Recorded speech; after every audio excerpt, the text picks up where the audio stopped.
Hello guys, welcome back to our channel Fantasy World. இன்னைக்கு என்ன வீடியோல என்ன பார்க்க போறோம் அப்படின்னா ஸ்லாம் டங்க் அனிமியோட எபிசோட் 27 கான எக்ஸ்பிளனேஷன் தான். இந்த எபிசோட் ஸ்டார்டிங்ல ஃபிளாஷ்பேக் மறுபடியும் காட்டுறாங்க. சோகோ டீம் வந்து வழக்கம் போல பிராக்டிஸ் பண்ணிட்டு இருக்காங்க. அந்த இடத்துக்கு மிட்சு இப்ப வரான். எல்லாரும் மிட்சுயை பார்த்து ரொம்பவே சந்தோஷமாயிராங்க. நீ வந்து ஹாஸ்பிடல்ல இருந்து வந்துட்டியா, உன்னோட ஆங்கிள் இப்ப எப்படி இருக்கு அப்படின்னு சொல்லிட்டு எல்லாரும் கேக்குறாங்க. எனக்கு அந்த ஹாஸ்பிடல் வந்து ரொம்பவே போர் அடிச்சு போச்சு, அதனால தான் நீங்க எல்லாம் விளையாடுறத பார்க்கலாம்னு சொல்லிட்டு வந்தேன் அப்படின்ட்டு மிட்சுயை சொல்றான். அப்ப கோச் அஞ்சமே பின்னாடி வந்து மிட்சுயை கூப்பிடுறாரு. நீ வந்து ஹாஸ்பிடல்ல இருந்து வந்துட்டியா, ரொம்ப நல்ல விஷயம் அப்படின்ட்டு சொல்றாரு. சீனியர்ஸுமே மிட்சு இன்னும் கொஞ்ச நாள் இன்டர் ஹை ஸ்கூல் டோர்னமெண்ட் வரப்போது, நீ அதுக்குள்ள வந்துருவியா அப்படின்னு சொல்லிட்டு கேக்குறாங்க. கண்டிப்பா நான் வந்துருவேன் அப்படின்ட்டு மிட்சுகி சொல்றான். அப்படியே அக்காகியை பார்த்துமே நினைக்கிறேன், அக்காகி உன் கூட நான் இன்னும் ஒன் லேண்ட் முடிக்கல, சோ நமக்கான சேலஞ்ச் வந்துட்டு இன்னுமே பேலன்ஸ் இருக்குது, நான் ஃபுல் பவரோட வந்ததுக்கு அப்புறம் நமக்கான சேலஞ்ச் வச்சுக்கிடுவோம் அப்படின்ட்டு. நீ எல்லாம் வந்துட்டு என்ன பீட் பண்ணிக்க மாட்டாடா அப்படின்னு சொல்லிட்டு அக்காகி நினைக்கிறேன். இப்போ ஹாஸ்பிட்டல்ல காட்டுறாங்க. அங்க ஒரு நர்ஸ் வந்துட்டு பாத்தீங்களா, அவன் வந்துட்டு இன்னைக்குமே ஆள காணும், நேத்துமே அவன் தப்பிச்சு போக தான் ட்ரை பண்ணா, இப்பயும் அதே மாதிரி பண்ணிட்டான் அப்படின்ட்டு டாக்டர் கிட்ட சொல்றாங்க. அவன் இருக்கிற கண்டிஷனுக்கு அட்லீஸ்ட் ஒரு மாசமா ஹாஸ்பிட்டல்ல இருந்து நல்லா ரெஸ்ட் எடுத்து அவன் என்ன எப்படி பண்ணிக்கிட்டு இருக்கான் அப்படின்ட்டு டாக்டர் கோவப்படுறாரு. அவன் வந்துட்டு எப்ப பாரு பாஸ்கெட்பால் அதை பத்தி தான் பேசிக்கிட்டே இருப்பான் அப்படின்னு சொல்லிட்டு அந்த நர்ஸுமே சொல்றாங்க. டாக்டருமே அவனோட போட்டோ எடுத்து பார்த்துட்டு, ஆமா மிடில் ஸ்கூல் படிக்கிறப்ப இவன் வந்து ரொம்ப பாப்புலரான ஒரு பிளேயரா தான் இருந்தான். ஆமா இவன் தானே போன வருஷம் அவங்க டீம் சாம்பியன்ஷிப் டிராஃபி வர கொண்டு போனா, இந்த வருஷமே வந்து இன்டர் ஹை டோர்னமெண்ட் கொஞ்ச நாள் வரப்போகுது அப்படின்னு அவன் என்கிட்ட சொன்னா அப்படின்ட்டு நர்ஸ் சொல்றாங்க. சோகோ டீம் பிராக்டிஸ் பண்றப்ப அக்காகி வந்துட்டு இப்ப பால டங்க் பண்றதையும் தாண்டி சூப்பரா ஷூட் பண்ணவுமே பழகிட்டான். மிட்சுகி இதை பார்த்துட்டு வெளிய இருந்து பொறுத்துக்கவே முடியல, நான் சீக்கிரமா உள்ள போய் ஆகணும் அப்படின்னு சொல்லிட்டு அவன் வெளிய இருந்து நல்லா ட்ரைனிங் எடுக்கிறான். அதுக்கப்புறமாவும் கண்டினியூஸா அவங்க பிராக்டிஸ் பண்ணிக்கிட்டே இருக்காங்க. பிராக்டிஸ் எல்லாம் முடிஞ்சதுக்கு அப்புறமா மிட்சுகி வந்து மறுபடியும் ஹாஸ்பிட்டலுக்குள்ள வரான். அவன் கரெக்டா அவன் ரூமோட கதவு திறக்கிறப்ப ரொம்ப நாள் கழிச்சு பாஸ்கெட்பால் விளையாண்டது எப்படி இருந்த மிட்சுகி அப்படின்னு சொல்லிட்டு ஒரு வாய்ஸ் கேக்குது. டாக்டர் அங்க வந்துடுறாரு. நான் வந்துட்டு அங்கதான் போயிருந்தேன் ஒத்துக்கிறேன், ஆனாலுமே என்னோட கால் வந்து ரொம்ப வலிக்கல, அது வந்து நல்லா தான் இருக்கு அப்படின்ட்டு மிட்சுகி சொல்றான். ஆனா டாக்டர் வந்து பயங்கரமா கத்திடுறாரு. நீ வந்து என்ன பண்ணி வச்சிருக்க தெரியுமா, உன்னோட ஆங்கிள் வந்து இப்படியே போச்சு அப்படின்னா பெர்மனன்ட்டா உன்னால விளையாட முடியாத மாதிரி ஆயிடும். நீ இப்ப எப்படி ஃபீல் பண்றேன்னு சொல்லிட்டு எனக்கு நல்லாவே புரியுது, ஆனா இந்த ரெக்கவரி டைம் வந்து ரொம்பவே முக்கியம். உன்னோட ஆசைக்காக இப்ப நீ விளையாண்டுட்டு பெர்மனன்ட்டா உன்னோட பாஸ்கெட்பால் லைஃபே நீ வந்து இழந்துடாத. கம்ப்ளீட்டா ஒரு மந்த் நீ வந்து ரெஸ்ட் எடுத்தே ஆகணும். ஒரு மாசத்துக்கு அப்புறம் நீ போய் பாஸ்கெட்பால் எவ்வளவு நாள் விளையாடி யாரும் உனக்கு கேட்க போறதே கிடையாது அப்படின்ட்டு டாக்டர் சொல்றாரு. மிட்சுகி ரூம்குள்ள போயிட்டு யோசிச்சு பாக்குறான், ஒரு மாசம் இருக்கணுமா அப்படின்னு சொல்லிட்டு அவன் காலண்டர் பார்த்தா 19ஆம் தேதி உங்களுக்கு இன்டர் ஹை மேட்ச் இருக்குது, அது இன்னும் ஒரு மாசத்துக்கு கம்மியான டைம்குள்ள தான் வரப்போகுது. ஒரு மாசம் இங்க என்னால வெயிட் பண்ணிக்கிட்டு இருக்க முடியாது அப்படின்னு சொல்லிட்டு மிட்சுகி ரொம்ப கடுப்பா இருக்கிறான். அடுத்த நாள் காலையில ஒரு நர்ஸ் வந்துட்டு மிட்சுகியோட ரூமுக்கு வராங்க. அவன் வந்துட்டு போர்வையெல்லாம் போத்தி படுத்துக்கிட்டு இருக்கான். இன்னைக்கு தான் நல்ல பிள்ளை மாதிரி சொன்னதை கேட்டு இருந்திருக்கடா அப்படின்னு சொல்லிட்டு அவங்க போர்வை எடுத்து பார்த்தா அங்க பாஸ்கெட்பால் வச்சுட்டு அவன் தப்பிச்சு ஓடி இருக்கான். மிட்சுகி தனியா வந்து ஒரு பாஸ்கெட்பால் கோர்ட்ல நின்று பிராக்டிஸ் பண்ணிக்கிட்டு இருக்கான். அவன் ஒரு பால் நல்லாவே ஷூட் பண்றான். பட் அந்த பால் வந்துட்டு பாஸ்கெட்குள்ள உழுகல, அவனுக்கு ரீபவுண்ட் ஆற மாதிரி தான் வெளியே போகுது. இருந்தாலுமே அவன் ஜம்ப் பண்ணி லேண்ட் ஆகிறப்ப அவனோட கால் வந்துட்டு வலிக்கலாம் இல்ல, அதை நினைச்சு அவன் வந்துட்டு ரொம்ப சந்தோஷப்படுறான். என்னோட கால் சரியாயிடுச்சு அப்படின்னு சொல்லிட்டு அவன் நினைக்கிறான். அன்னைக்கு சாயங்காலமே மிட்சுகி போய் பிராக்டிஸ் பண்றான். அங்க ஒரு பால் வந்துட்டு அவன் ஷூட் பண்ணவும் செய்யறான், அது அக்யூரேட்டா பாஸ்கெட்குள்ள போய் விழுந்துருது. எல்லாருமே வந்துட்டு அவனோட கால் சரியாயிடுச்சு போலேடா அப்படின்னு சொல்லிட்டு கேக்குறாங்க.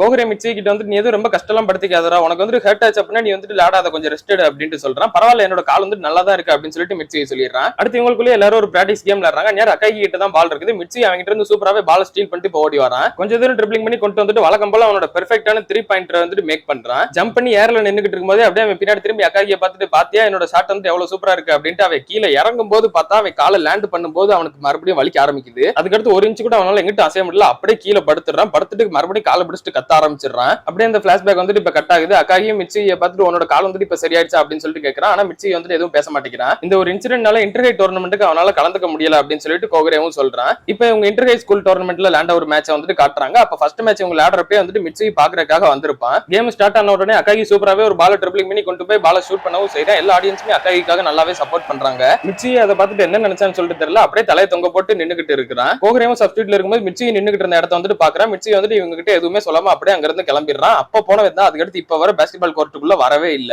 மிட்சுகி கேங்ல இருக்க பசங்களுக்கு இது வந்து தெரிஞ்சிருக்காது, அவங்களுக்கே ரொம்ப ஷாக்கிங்கா தான் இருக்குது. நீ எப்பவுமே வந்து வாய் அதிகமாவே பேசிக்கிட்டு இருக்க கோகுரே அப்படின்ட்டு மிட்சுகி சொல்றான். ஆனா நான் உண்மையதானே சொன்னேன் அப்படின்ட்டு கோகுரே சொல்றான். நாங்க சத்தியமா எதிர்பார்க்கவே இல்லடா நீ வந்து பாஸ்கெட்பால் பிளேயரா இருப்பேன்னு சொல்லிட்டு அப்படின்னு அவங்க கேங்ல இருக்கவங்களே சொல்றாங்க. அப்பதான் ஆக்கவும் சொல்றா, அப்படின்னா இதனாலதான் நீ வந்து ரியோட்டா கூட சண்டைக்கு போயிருக்கியா, அவன் வந்து பாஸ்கெட்பால் ரொம்ப பெஸ்டா விளையாடுறான்னு சொல்லிட்டு ஃப்ரெஷர்ஸா வந்தப்பே அவன் வந்து ரொம்ப பெஸ்டா விளையாண்டுருப்பான். உன்னை விட பெஸ்டா விளையாடுறது வந்து உனக்கு பிடிக்காம தான் அவன் கூட இப்படி சண்டை போட்டிருக்கியா அப்படின்னு சொல்லிட்டு ஆயக்கோ சொல்றா. மிட்சுகி கேங்ல இருக்க ஒரு பையனை வந்துட்டு மிட்சுகி நீ வந்துட்டு திரும்ப உன் டீமோட சேர்ந்து பாஸ்கெட்பால் விளையாடணும்னு சொல்லிட்டு தான் ஆசைப்படுற அப்படின்ட்டு கேட்கறான். இதை கேட்டுட்டு மிட்சுகிக்கு என்ன சொல்றேன்னு சொல்லிட்டு தெரியல, அவன் பதிலே பேச முடியாம நின்னுகிட்டு இருக்கான். அன்னைக்கு ஒரு நாள் பீச்ல நடந்த ஒரு இன்சிடென்ட் எனக்கு இனிமே ஞாபகம் இருக்கு அப்படின்னு சொல்லிட்டு ஒரு பிளாஷ்பேக் சொல்றான். இவங்க எல்லாருமே பீச்ல ஒண்ணா நடந்து போய்கிட்டு இருக்கப்போ ஒரு சில சின்ன பசங்க வந்துட்டு அங்க பாஸ்கெட்பால் விளையாண்டுகிட்டு இருப்பாங்க. அப்போ ஒரு பால் வந்துட்டு இவங்க பக்கத்துல வரும். அந்த பாஸ்கெட்பால் வந்துட்டு எடுத்து கொடுக்கீங்களா அப்படின்னு சொல்லிட்டு ஒரு சின்ன பையன் வந்துட்டு இவங்க கிட்ட கேட்பான். ஒரு பையனுமே எடுத்துறதுக்கு முன்னாடி வருவான். ஆனா மிட்சுகி பால் மேல காலை வச்சுட்டு உனக்கு என்ன நீ வந்து எடுத்துக்கூட அப்படின்ட்டு சொல்லிடுவான். அவன் எடுக்கிறதுக்கு முன்னாடி ஓடி வந்துகிட்டு இருப்ப இந்த அவனோட பால் நீயே வச்சுக்கோ அப்படின்னு சொல்லிட்டு மிட்சுகி வந்துட்டு பால் அவன் மூஞ்சிலே கிக் பண்ணி விட்டுருவான். அவங்க எல்லாருமே இந்த மாதிரி சந்தோஷமா பாஸ்கெட்பால் விளையாண்டுகிட்டு இருந்தது உனக்கு பொறாமையா இருந்தது தானே, அண்ட் அது வந்துட்டு உன்னோட சின்ன வயசுமே உனக்கு கொஞ்சம் ஞாபகப்படுத்திருக்கும், அதனாலதானே நீ அப்படி பண்ணு அப்படின்ட்டு கேட்கறான். இதை மிட்சுகி கேட்டுட்டு ரொம்ப கோவமாயி அவனை வயிற்றிலே ஒரு குத்து குத்திடுறான். கோகுரேவே பக்கத்துல வந்து போத்து நிறுத்துற அப்படின்னு சொல்லிட்டு சொல்றேன். கோகுரேவே திரும்பவுமே அரைஞ்சிடறான். ஆனா மிட்சுகி ரொம்பவே கோவமா போச்சு. இதுக்கு மேல யாராவது அடிச்சுக்கிட்டு இருந்தா உனக்கு அவ்வளவுதான் பாத்துக்க அப்படின்னு சொல்லிட்டு அவன் கண்ணாபின்னு கத்திக்கிட்டு இருக்கான். அக்காகி அவனை கழுத்தை பிடிச்சு தூக்கிட்டு இங்க பாரு உனக்கு எதுக்கு எந்த சம்பந்தமும் இல்ல, அமைதியா நில்லு அப்படின்ட்டு சொல்றான். ஆனா இந்த கதையில நான் தானே ஹீரோ, நான் தானே மெயின் கேரக்டர், அப்ப நான் தானே இப்ப ஹீரோ மாதிரி போய் காப்பாத்தணும் அப்படின்னு சொல்லிட்டு மிட்சுகி சொல்றான். நீ அமைதியா இருந்தாலே வந்தாலே போதும் அப்படின்னு அக்காகி சொல்றான். கோகுரே ஆனா சிரிச்சுக்கிட்டே திரும்ப வந்துச்சு மிச்சி அவனோட கால் வந்துட்டு கம்ப்ளீட்டாவே ஹீல் ஆயிடுச்சு அப்படின்னா திரும்ப வாய நம்ம வந்துட்டு சேர்ந்து பாஸ்கெட் பால் விளையாடலாம் அப்படின்ட்டு கூப்பிடுறான். ஆனா மிச்சி வந்துட்டு ரொம்பவே அடமெண்டா தான் இருக்கிறான். மறுபடியும் அவன் கோகுரே பிடிச்சி தள்ளி விட்டுறான். நான் வந்துட்டு உங்க கூட பாஸ்கெட் பால் விளையாடணுமா, இதெல்லாம் வந்துட்டு சுத்த பைத்தியகாரத்தனம், எனக்கு வந்துட்டு பாஸ்கெட் பால்ன்றது இப்ப தேவையே இல்லாத ஒண்ணு, நான் இங்க வந்ததே ரியோட்டாவை அடிக்கணும் அப்படின்னு சொல்லிட்டு தான், பாஸ்கெட் பால்ன்றதெல்லாம் சும்மா சப்ப குழந்தைங்க விளையாடுறது, எனக்கு இப்போதைக்கு பாஸ்கெட் பால் மேல எந்த ஒரு ஃபீலிங்ஸுமே கிடையாது, புரிஞ்சதா உங்களுக்கு அப்படின்னு சொல்லிட்டு மிச்சி சொல்றான். கோகுரே ரொம்பவே கடுப்பாய் திரும்பவும் எந்திரிச்சு அவனோட சட்டையை பிடிச்சிடுறான். நீ சொன்ன வார்த்தை எதுவுமே ஞாபகம் இல்லையா, ஃபர்ஸ்ட் இயர்ல நீ வந்துட்டு எவ்வளவு பேசின நேஷனல் சாம்பியன்ஷிப்பை வின் பண்ணணும், எல்லாரும் சேர்ந்து நம்ம சோகோக்கு டீம் ரொம்பவே ஸ்ட்ராங் ஆக்கணும், ஜப்பான்லயே நம்பர் 1 டீமா இருக்கணும், இந்த ஒரு வார்த்தையில வந்து நீ தானே சொல்லவே செஞ்ச,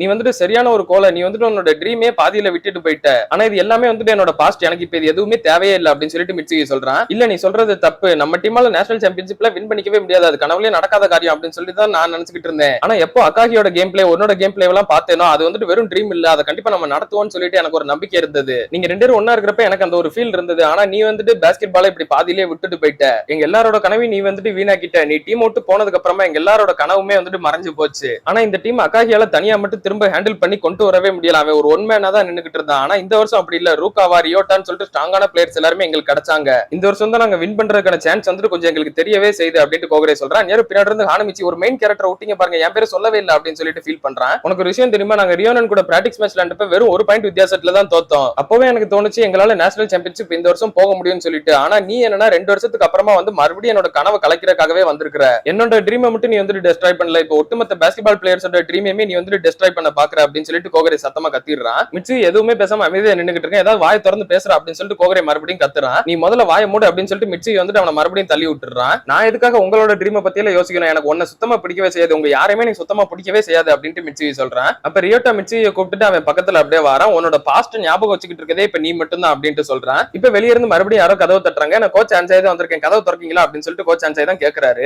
ஆயகவுமே வேமா ஓடி போய் கதவு திறக்கிறா. கோச் அன்சாயுமே உள்ள வராரு. மிச்சிக்கு அவரை பார்த்துட்டு எப்படி ரியாக்ட் பண்ணணும்னு சொல்லிட்டு கூட சுத்தமா தெரியல. அவன் அவரை பார்த்துட்டு உறைஞ்சு போய் நின்னுகிட்டு இருக்கப்ப இவனுக்கு இவனோட பழைய மெமரிஸ் தான் ஞாபகம் வருது. மொத வாட்டி கோச் அன்சாய பார்த்தது, அவர் அப்படியே பக்கத்துல வந்து நின்னதுக்கு அப்புறமா இவனால இவனோட ஃபீலிங்ஸை சுத்தமா கண்ட்ரோல் பண்ணவே முடியல. கோச் அன்சாய் அப்படின்னு சொல்லிக்கிட்டு அழுக ஆரம்பிச்சிடுறான். அப்படியே தரையில உட்காந்து முட்டி போட்டுக்கிட்டு அழுதுகிட்டே நான் வந்துட்டு பாஸ்கெட் பால் விளையாடணும்னு சொல்லிட்டு ஆசைப்படுறேன், நான் பாஸ்கெட் பால் விளையாடணும்னு சொல்லிட்டு ஆசைப்படுறேன் கண்டினியூஸா கேட்டுக்கிட்டே இருக்கிறான். அப்படியே இந்த சீன் வந்துட்டு இங்க கட் ஆகுது. இப்ப சோகோக்கு பிளேயர்ஸ் வந்துட்டு பழைய மாதிரி பிராக்டிஸ் பண்ண ஆரம்பிக்கிறாங்க. ஹானமிச்சி ஒரு பால் ஷூட் பண்றான், அந்த பால் பாஸ்கெட் குள்ள உள்ளாம அப்படியே கோர்ட் விட்டு வெளியே போகுது. அந்த இடத்துல கதவு வந்துட்டு அப்படியே ஓபன் ஆகுது. அதுல இருந்து ஒருத்தர் வராரு. யாரா அப்படின்னு சொல்லிட்டு பார்த்தா மிச்சி தான் என்ட்ரி கொடுக்குறான். ஆனா இது மிச்சியான்னு சொல்லிட்டு உங்களால சத்தியமா நம்பவே முடியாது, ஏன்னா ஹேர் கட்லாம் பண்ணி ரொம்பவே வித்தியாசமா இருப்பான். எனக்கெல்லாம் ஃபர்ஸ்ட் டைம் பாக்குறப்ப ஹேர் கட் மட்டுமே டிஃபர் ஆன மாதிரி தெரியல, அவனோட ஃபேஸ் கட்டுமே கொஞ்சம் டிஃபர் ஆன மாதிரி தான் இருந்தது. இது உண்மையிலேயே நம்ம பார்த்த மிச்சி தானா அப்படின்ற மாதிரி இருந்தது. எனிவேஸ் மிச்சி வந்துட்டு திரும்பவும் சோகோக்கு டீம்ல வந்துட்டு ஜாயின் பண்ணிட்டான். நான் எப்படி மிச்சியை பார்த்து முதல் ரியாக்ஷன் கொடுத்தேனோ அதே மாதிரி தான் ஹானமிச்சி அங்க ரியாக்ஷன் கொடுக்குறான். உண்மையிலேயே இது அவன் தானா அப்படின்ற மாதிரி அந்த அளவுக்கு ரொம்ப டிஃபரெண்டா தான் இருக்குது. இப்ப மிச்சியுமே ஒட்டுமொத்த சோகோக்கு டீமோட சேர்ந்து பிராக்டிஸ் பண்ண ஸ்டார்ட் பண்றான். அப்படியே கட் பண்ணி இதோட இந்த ஒரு எபிசோடமே முடிக்கிறாங்க. மிச்சி திரும்பவும் டீமுக்குள்ள வந்ததுக்கு அப்புறமா இந்த டீம் வந்துட்டு எப்படிலாம் சேஞ்ச் ஆக போகுதுன்றதை நீங்க அடுத்தடுத்த எபிசோட்ஸ்ல பார்த்து தெரிஞ்சுக்கிடலாம். அதே இல்ல நீங்க தொடர்ந்து பார்க்கணும்னு நினைச்சீங்க அப்படின்னா மறக்காம நம்ம சேனலை சப்ஸ்கிரைப் பண்ணி சப்போர்ட் பண்ணுங்க. அப்படியே இந்த எபிசோட் பிடிச்சிருந்தா மறக்காம ஒரு லைக்கையும் போட்டு போயிருங்க. நான் உங்களை இன்னொரு நல்ல வீடியோல வந்து மீட் பண்றேன்.